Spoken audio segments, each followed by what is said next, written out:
Okay, I'm pretty sure this is nothing new here.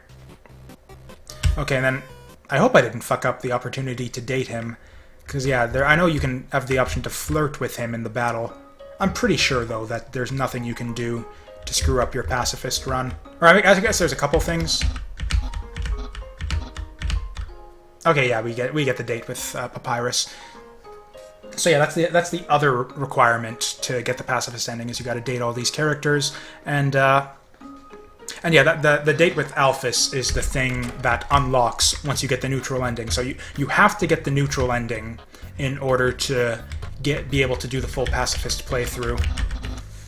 But basically all that does is once you get the neutral ending, that unlocks the ability to see the date with Alphys on your next playthrough. Or in fact, I don't think it even has to be your next playthrough. From what I understand, if you get 0 kills on your first run through the game, what you can actually do is you can just beat the game and reload your save, like from before.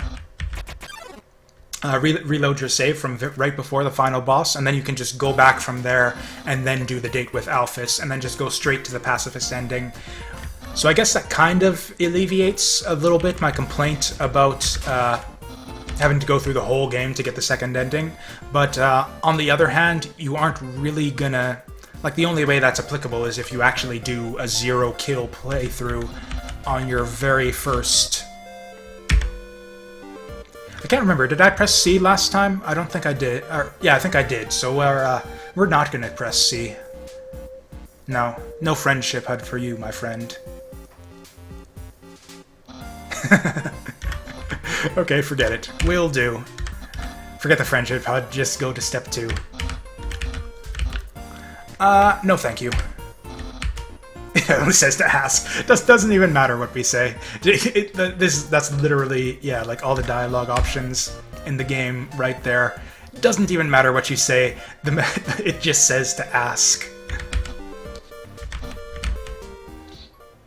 Oh, but wait.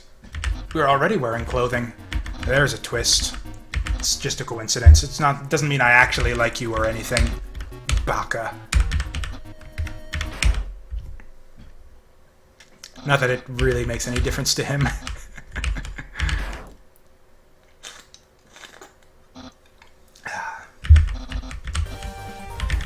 Oh, it looks like we get the friendship HUD after all. Tension rising.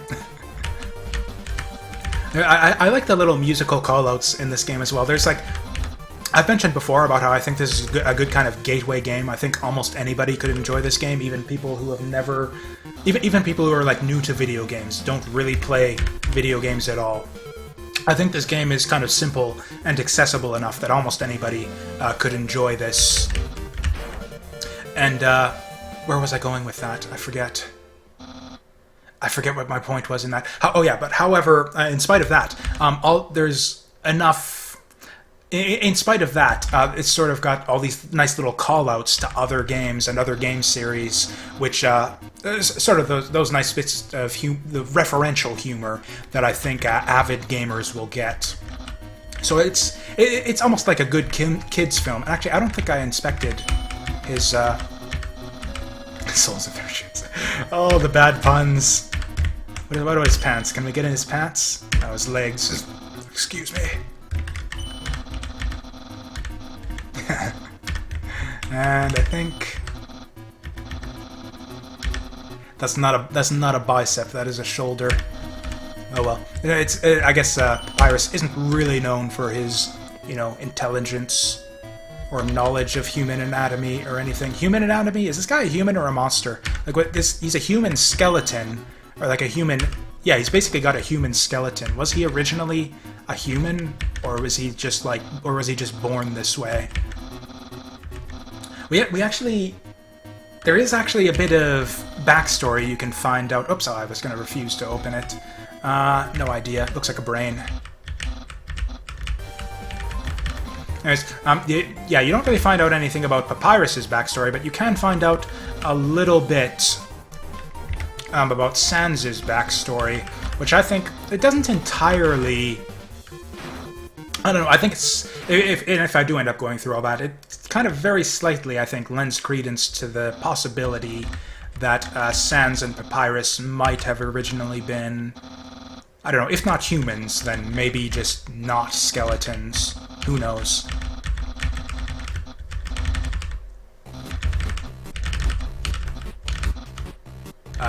Oh, is this different? Did I just miss... Oh, that was actually different dialogue than I was used to. I should not have sped through that. Damn it. I missed out a little bit.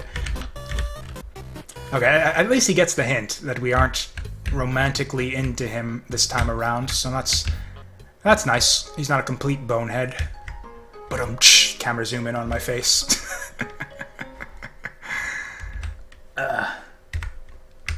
Actually, let's give him a call. I really didn't do I didn't do the phone thing at all my first time through the game. I wish I should have. There's some really neat dialogue you can get here. Although actually, later on, we're gonna get to be able to call Undyne as well, and I think she actually has. And actually, whoops, not Toriel. I think there's a lot of really funny dialogue you can actually get out of the phone, but. And in fact, yeah, I think almost every screen, or at least every area, has like a completely different and very extensive set of different phone conversations you can have, depending on where you are. Yep. All right, I think I saw that in my first playthrough. Anyways, we've got to date Sans as well. Yeah, sure. Let's go to Grillby's.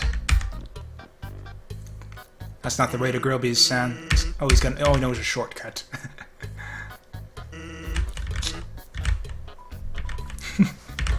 Okay, yeah, we've seen all this stuff before. I don't know.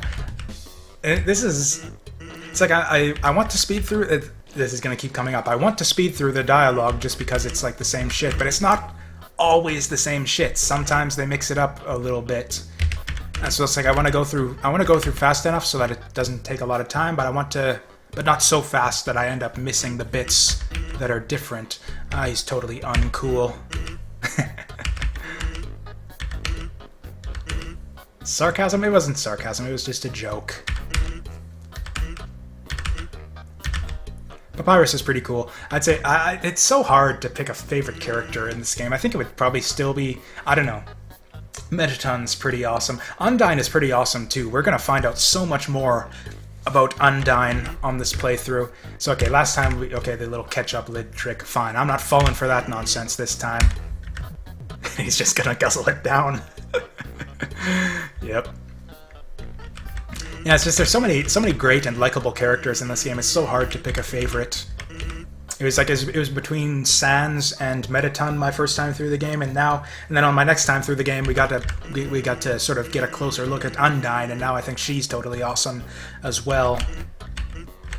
It's kind of interesting, and again, I'm getting way ahead of myself to like the Undyne fight and the Undyne date and everything, just because. Actually, this is kind of neat here, actually, because like the yellow text like clearly makes you think of Flowey here, but he really. It sort of makes me wonder if he's like just kind of doing the thing where he's like kind of talking around what he's really talking about. But yeah, he says Echo Flower. Like, does he really mean Echo Flower, or is he talking about Flowey? Does he know about Flowey? Based on other stuff that we see in the game later, I get the impression that he doesn't know. But it kind of raises the question in your mind. And actually, this was a weird thing. In the neutral playthrough, nothing ever comes of this. You find out it's like, oh, a flower is talking to Papyrus. And again, that little bit of yellow text kind of puts the thought in your mind. It's like, is that Flowey? What is Flowey? Is Flowey messing around with Papyrus? What's going on there? And nothing ever comes out of it in a neutral playthrough. This is just almost kind of a dangling plot thread, almost. Why did they even bring this up? And of course, on the full true ending Pacifist playthrough, something will come of that in the end. We're going to find out what sort of Flowey has in store. What plans Flowey has in store for Papyrus in the end. Which I guess, yeah, we will find out literally at the very end of the game. Okay, so that's that. And now on to Waterfall. What kind of time are we making? I think we're making worse time than I thought. I don't know what it is. Like, there's nothing about commentating that should increase my playtime or anything. It's just like, I remember, I did like a practice run of this about a week ago. And I got my clear time for the Pacifist run to about 2.5 hours, I think. Except I guess most of that is just because I'm completely focused on the game and speeding through and all that. And also I didn't waste time with a lot of stuff like, petting the dog and losing... Or actually, I don't know, did we save or lose time by losing to Papyrus a bunch of times? Oh, actually, we're actually making decent time. We're like, what, maybe a little over a third of the way through the game at a little over an hour? Oh, I messed this up last time, so actually the hidden bit is here. We get ourselves a 2-2. And yeah, so that's like right after... It's like you got like the shop that sells you the new armor, and then the Papyrus fight, and then this new armor right here. So there's really no point in buying the bandana from the shop. Unless you're like really having trouble with Papyrus. Which it doesn't even matter if... It turns out it doesn't even matter if you're having... Okay, having trouble with Papyrus because you'll just auto-win the fight by losing enough. So this is... Yeah, it's like you really don't get to know Undyne very well in a standard playthrough of the game if you fail to figure out sort of the trick to the Undyne fight. It's like, yeah, like you don't even hear her dialogue here. She's just like this sort of stoic figure that just like chucks spears at you like a complete prick, essentially. And that's really all there is to her character. And then, she has her little outburst when you fight her, right before you fight her, with her little speech, and she has her cute little angry face and all that. But that's really all she is. She's just like this. She just sort of goes from this like stoic, taciturn, spear chucking jackass, kind of murderous jackass, to be frank. She's like totally insistent on just like straight up murdering your ass. And in fact, that kind of raises the question in my mind too: who is it? Like, how did the other human souls, or how did the previous humans actually die? Like, who's been killing them this whole time? And I have a few theories as far as that goes. Oh yeah, that completely I completely forgot about this. So yeah, all these little items we've been finding all over the place, like basically the equipment you get throughout the game. I think it's strongly implied that all of these weapons and armor we're acquiring are actually the possessions of the previous fallen humans. And the reason for that, I didn't even notice this on my first playthrough. In fact, I didn't notice it at all. I saw someone point this out in a YouTube comment on another Undertale video on another channel. Oh, this is probably my least. I do not have any quick way of dealing with this fight. I think you gotta flex like 3 or 4 times to win this fight. It's probably the most tedious random encounter in the game, I think. Anyways, what was I gonna say? Damn it, lost my train of thought. The stupid seahorse is so irritating that I completely lost my train of thought. Oh, okay, it was only 3. Okay, not as bad as I thought, but still. I don't know, I prefer the encounters that you can just do in one go.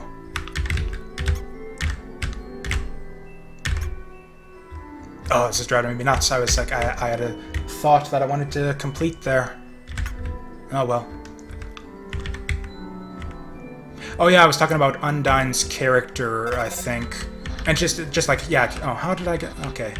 Oh, this is funny. So there's like so many ways you can deal with this. So what are you wearing? Asking for a friend. Wearing a dusty tutu? Okay, so I can say like so you can tell the truth or you can lie.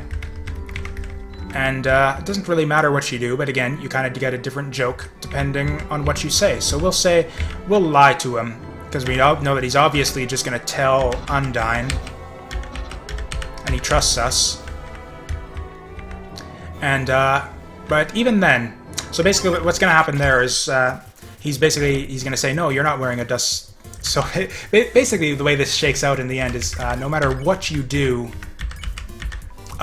he is going to phone you later on and tell you that he told Undyne that you're wearing exactly what you're wearing with like different reasoning every single time. It's like if you lie to him and say you aren't wearing what you're wearing, he'll say, okay, I thought you were lying to me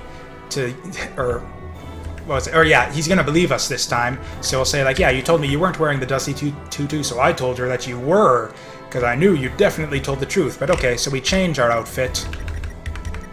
So yeah, let's put the faded ribbon on.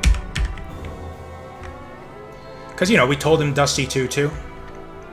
So, yeah, there's no way he'd just, like, randomly say we're wearing an old ribbon, will we? And of course, no matter what you do, he will tell Undyne what you're wearing, regardless. Whether you lie to him, whether you tell the truth, whether you change or not, or whether you change your equipment or not, he will just always tell Undyne what you're wearing, just by sheer coincidence, effectively. Like, I don't know what his excuse is going to be here, but there will be some sort of elaborate, just ridiculous coincidence that will result in him telling Undyne exactly what you were wearing, which is kind of funny. Not much to this. There we go. I was going to say something about Undyne, I don't remember. But basically, yeah, all of the... So yeah, the game has kind of this structure where you've got like a big long dungeon with kind of a main antagonist who you sort of interact with throughout... Or it's not really dungeon, or, you know, like dungeon in the RPG sense. Like you're sort of going through, solving puzzles, having random encounters throughout these different areas. They're basically RPG dungeons. And throughout these different dungeons or segments of the game, you're interacting with a different sort of boss monster. And most of the monsters you encounter are like really endearing. You like really get attached to them even before you fight them. Like Papyrus is just super cool and funny, and you get to you get to see all his hijinks before you even fight him, before you even get on his little date sequence. And then, you know, same with Metaton, super endearing. Same with Toriel, to a somewhat lesser extent too. She's just like really, again, really cute and endearing, I think. And but Undyne is kind of the exception. You really don't get to know Undyne as well as any of the other characters unless you spare her and go through her date sequence. And when you do, when you actually do go through with all that, actually, this is actually, I think I quit my genocide playthrough right before this point, because yeah, at this point, the glyph has been painted over with a list of 21 different flavors. If you go on the full genocide playthrough, basically all of the NPCs will evacuate every area because they know that you're on kind of a rampage, and they basically evacuate every area so as not to get murdered. Which makes me wonder, I bet you that this doesn't get painted over on a genocide playthrough, and that there's actually like some critical plot information on that little glyph there. But alas, I actually quit my genocide playthrough and got bored of it by the time I reached that point, so I don't actually know what it says. And I could be just wrong, I'm just kind of making a guess there. Maybe he painted over it and then fled. Oh, that's right, I completely forgot, there's another bit. Okay, so what's his excuse gonna be? Asked about your clothes? Yeah, what did I tell him again? I lied and said that I'm not wearing the dusty tutu. Murdery. It was really a secret code.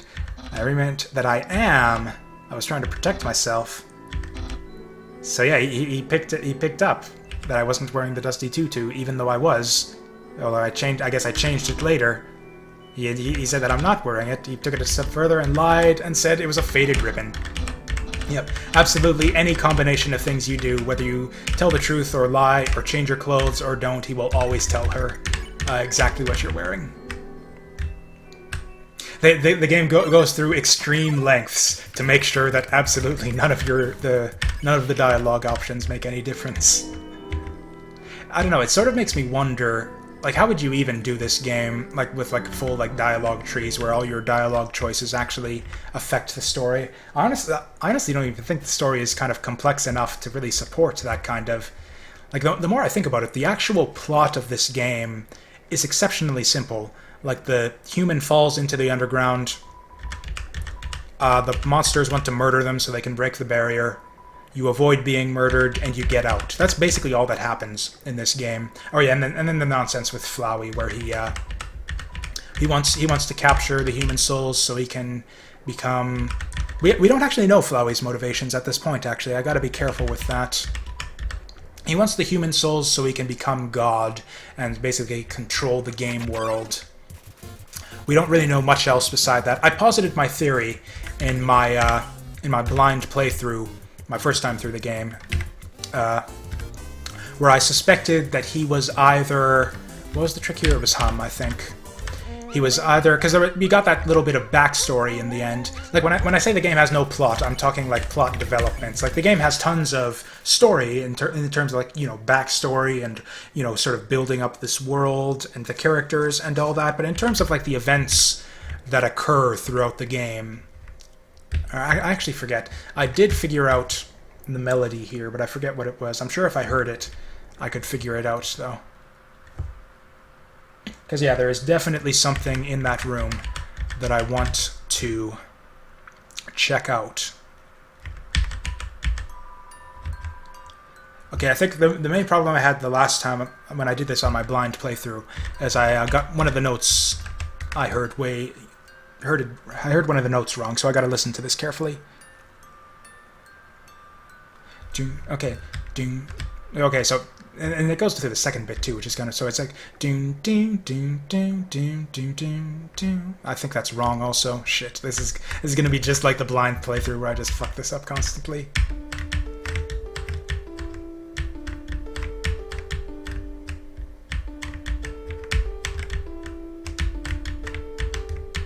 No.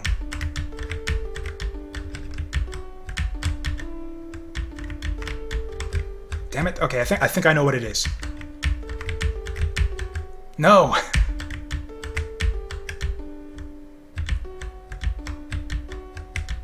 That's it. Yep. Doom doom doom doom doom doom doom doom or doom doom doom doom doom doom doom doom. That's it. Okay, and for our trouble, we get the legendary artifact. Yes, we definitely want that. This is a very, very valuable and important item, but unfortunately we're carrying too many dogs. I don't remember picking up any dogs, but okay. We'll just, well, we got space in the inventory, but apparently the dogs are the problem, so I guess we'll just, what's with this annoying dog? I don't know. When did that happen? I guess we'll drop him out of the inventory there. No! My artifact! He absorbs the artifact, which is a bit a weird way of phrasing that. Oh god, I'm losing my voice here. Oh, need a drink for that. It's okay. So much for the legendary artifact. It's gone forever. And in fact, okay, that annoying dog thing. There is no way to get that legendary artifact. The annoying dog enters your inventory as soon as you walk in that room, and the only way to resolve that is to get him out of your inventory and he grabs the item. So that's what I miss on my first playthrough of the game. Is that's what that annoying little sound puzzle where you have to have kind of a well-trained musical ear to solve that puzzle, and your reward is the little annoying dog joke. That's just it's like actually a game that a lot of people compare this game to is Lisa, the Painful RPG.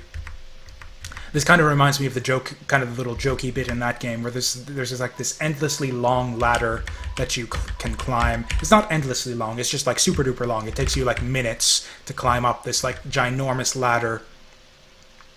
But it ends eventually. You get to the very top of this ladder, and then what you find there is just this hand sitting on top of this platform at the top of this giant ladder, and this hand basically just gives you the finger.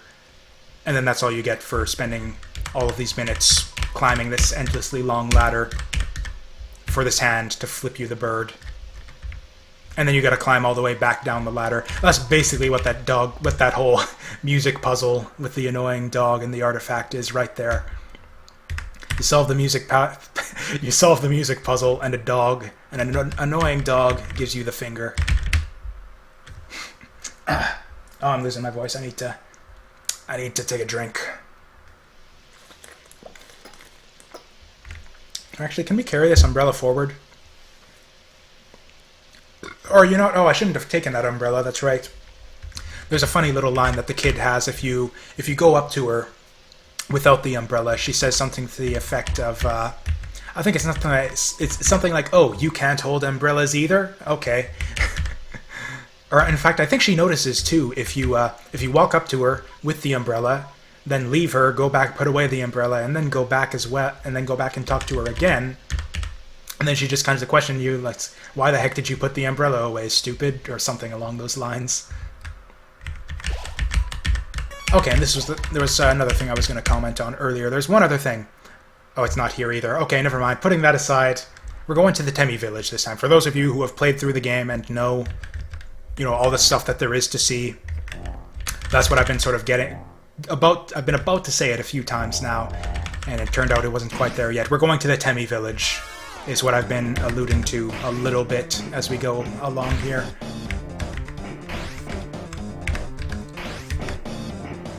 I think a lot of the reason... Honestly, I think this is kind of my least favorite part of the game. Just in general. Even on a first playthrough. It's like this whole spear dodging thing is just kind of less engaging and less fun than, like, for example, all of the... Like all of the Metaton, like the mini-games you got with Metaton. It's like each little segment where you're interacting with these different boss characters, each kind of have their own little gimmick. It's like Papyrus, you had kind of these incredibly simple little puzzles, and but paired with like some really, really very amusing jokes and cutscenes. Whereas and then with this, you've just got this kind of... And then in this section, you've got just these little action segments with Undyne, where you're just dodging all these spears, which is kind of less interesting than the other stuff. And then with Metaton, you get, like, kind of the best of both worlds, where you get these, like, just wonderful little elaborate sequences with the mini-games and the different, like, the cooking show and the news show. And it's just, like, funny stuff that's also just, like, a big variety of mini-games. And it's just, I don't know, just really fun and engaging, and adds a lot of cute variety. Oh, and the opera sequence. Yeah, it's just all that fun stuff. Whereas here, you don't really get any of that. It's like, there's nothing... You're just dodging a bunch of spears. And that's about all there is to it. And you don't really even get any, like, fun or endearing character interactions with Undyne like you did with Papyrus and Metaton. That comes later, after you end up sparing her.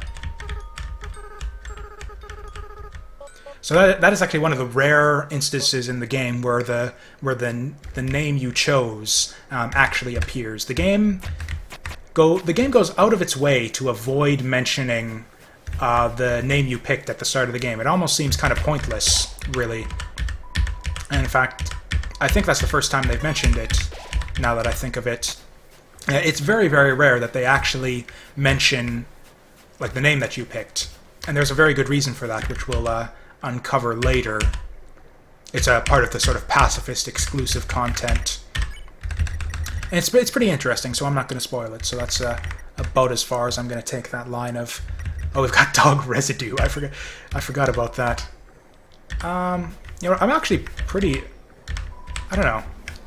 I kind of want to make room in my inventory for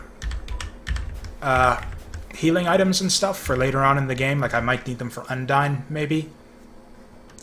Actually, this is another quasi-annoying boss fight. I literally don't know any way to speed this one up. So, there's not even really anything interesting you can do here either. It's like you can try talking to him, but... Really, I think the only thing you can do here is just kind of the standard thing that you do on a regular playthrough. And again, there's no way to kill this guy, so nothing you do here can ruin your Pacifist playthrough. This is just again, this guy's a ghost, essentially, possessing a dummy, so you can't actually kill him. So yeah, this is, as far as I know at least, and I'm probably wrong about this since the game has been pretty consistent with giving you kind of ways to skip past the other bosses, but as far as I know, there is no way to sort of speed up this boss fight. Or I don't know, maybe if you just, maybe if you hit him more times... Oh god, I might actually die here if I'm not careful. Oh. Okay, over on that side. Okay. So yeah, this is just kind of a regular boss fight. Actually, kind of the first one we've seen on this playthrough, actually, where it's like literally exactly the same as my first time through the game when I played this on the YouTube channel. I say as if this is not going on the YouTube channel. Whatever. Okay, that's gotta get him. We should be moving on to the next phase by now. Nope. Okay. Yeah, again, kind of the downside of having to replay the game and see all this stuff again, but oh well. I guess I'll just take this opportunity to take a swig.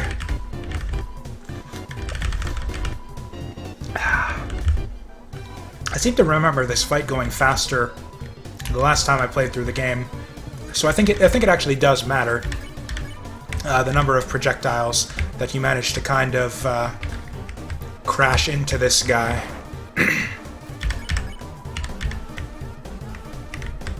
Actually, this cider is not actually doing much for my throat. Might have to go get some water on the next save point. Alright, no, I'm just an idiot. I have water right here next to my cider. So yeah, let's just start drinking that instead. Oh, did I just take a hit? That was embarrassing. Oh, I got it. There we go.